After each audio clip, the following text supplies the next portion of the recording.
Bom dia, caros estudantes. Hoje eu vou fazer para vocês aqui brevemente uma revisão, uma revisão dos nossos conteúdos de artes do terceiro bimestre. E a gente vai falar um pouco aí de alguns artistas, que são oriundos da Academia Imperial de Belas Artes, Academia Imperial de Belas Artes, ou a sigla AIBA, que é utilizada.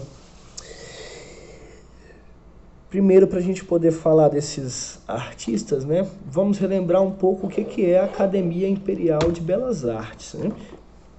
Vocês lembram daquele conteúdo que a gente abordou no bimestre passado da missão francesa? A missão francesa, ela foi um movimento feito por Dom João VI, no período colonial, onde ele trouxe da Europa, mais especificamente da França, artistas renomados, artistas que estavam no período fugitivo ali da guerra, na guerra de Napoleão Bonaparte. Napoleão tinha perdido a guerra e aconteceu que muitos desses artistas ficaram desempregados, ficaram ociosos na França. Então, para ajudar os franceses, com o objetivo de enriquecer a arte feita aqui no Brasil, Dom João VI teve a ideia de trazer esses artistas para serem professores de uma academia de artes aqui no Brasil. Foi isso, inclusive, que institucionalizou o ensino da arte aqui no Brasil. Então eles fizeram essa grande academia, que é a Academia Imperial de Belas Artes. E aí vários artistas muito influentes construíram ali nos períodos iniciais o que seria os fundamentos, a fundação dessa academia. E aí o que eles faziam? Como na época a gente está falando de um período em que não existia fotografia ainda, os pintores eram os principais responsáveis pelo registro de informações, de paisagens, retratos, cenas cotidianas. Então, muito comumente a gente vai encontrar danças dos povos africanos, que eram os escravos da época, registro de algumas paisagens ali, o Rio de Janeiro na sua pré-concepção, se você olhar para aquele morro lá, o Corcovado, sem o Cristo Redentor ainda em forma de pintura, grandes lagos, grandes florestas, eles foram responsáveis, inclusive, pelo registro de boa parte da vegetação no Brasil. A vegetação do Brasil não era algo catalogado, registrado, e esses artistas fizeram esse apanhado de informações. Então essa é a constituição, a instituição da Academia Imperial de Belas Artes no Brasil, certo? Obviamente ela formou muitos artistas aí nos seus praticamente 2 séculos de funcionamento. E por motivos políticos, enfim, motivos econômicos, ela foi desativada num período muito recente, aí, de 1800 em diante. Mas o que é importante de entender é que vários artistas, após esse período inicial, período colonial, foram responsáveis pela manutenção do legado dessa academia, tá? E aí a gente vai falar de 2 artistas em específico, tá? Vamos falar de Pedro Américo e vamos falar de Eliseu Visconti, que são 2 artistas aí oriundos. O que significa essa palavra, oriundo? Eles advêm, eles vieram, eles estudaram nessa academia, então eles são oriundos da Academia Imperial de Belas Artes, eles passaram por lá, estudaram por lá, e são conhecidos por essa passagem, nesse período, nessa academia, tá? Então, vocês vão acompanhar aí nos slides de vocês, tá? Vamos começar pelo Pedro Américo, porque o Pedro Américo ele é legitimamente brasileiro, ele é paraibano, Ele viveu do período de 1843 a 1905, foi um pintor brasileiro. Um dos mais importantes da nossa história, talvez, né? Autor de obras como O Grito do Ipiranga, que foi uma encomenda da família real para fazer parte do acervo do Museu do Ipiranga, né? É da sua autoria também a Batalha do Avaí, Paz e Concórdia, a Batalha de Campo Grande, entre outras, né? Ele é patrono da cadeira número 24 da Academia Paraibana de Letras. Pedro Américo Figueiredo de Melo nasceu em Areia, Paraíba, 29 de abril de 1843. Então ele é filho ali de vários, né, de artistas também, né? O pai dele era violonista, músico, e desde cedo ele mostrou talento para as artes, né? Algumas curiosidades aí da biografia do Pedro Américo, né? Ele se mudou para o Rio de Janeiro, começou a estudar no Colégio Pedro II, ingressou na Academia Imperial de Belas Artes, recebeu do imperador Dom Pedro II a bolsa para estudar na Escola Nacional Superior de Belas Artes de Paris, né? Então, algumas curiosidades aí da vida do Pedro Américo. A gente nota nas pinturas do Pedro Américo um padrão de pintura extremamente acadêmico, extremamente rebuscado, inclusive realista, né? Para a época, se a gente for observar, já havia muitas questões avançadas, como o desenvolvimento da perspectiva, né? O que é a perspectiva, né? E tridimensionalidade também. Nós temos duas dimensões, né? Aliás, três dimensões, várias dimensões possíveis numa pintura, mas a gente está falando de altura, né? Quando a gente observa a pintura verticalmente, a largura dessa pintura e a profundidade, que é a capacidade que eu tenho de imergir o meu olhar nessa pintura. Então, tudo isso o Pedro Américo já tinha desenvolvido, né, nos seus estudos, né? E aí ele fez diversas obras, né, com essas perspectivas, né, com essas perspectivas alongadas, tridimensionais, realista, com a pintura extremamente bem acabada, contornos muito bem feitos, com técnicas de pintura muito avançadas, né? Técnicas de pintura que para a época em que o Pedro Américo atuou, na Europa já era muito bem desenvolvido e aqui no Brasil já estava como uma crescente, né? Era um padrão acadêmico, realista, né?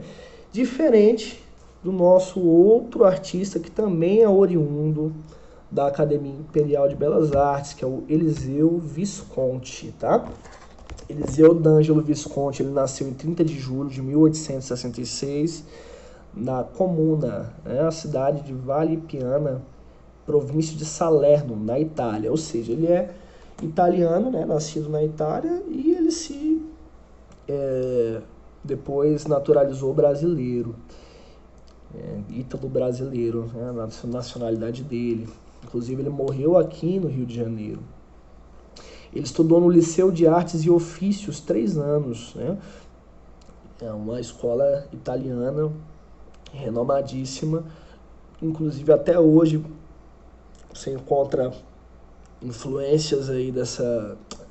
Aliás, funcionamento desse Liceu de Artes na Itália, né? Algumas filiais, enfim, foi reformulada essa academia.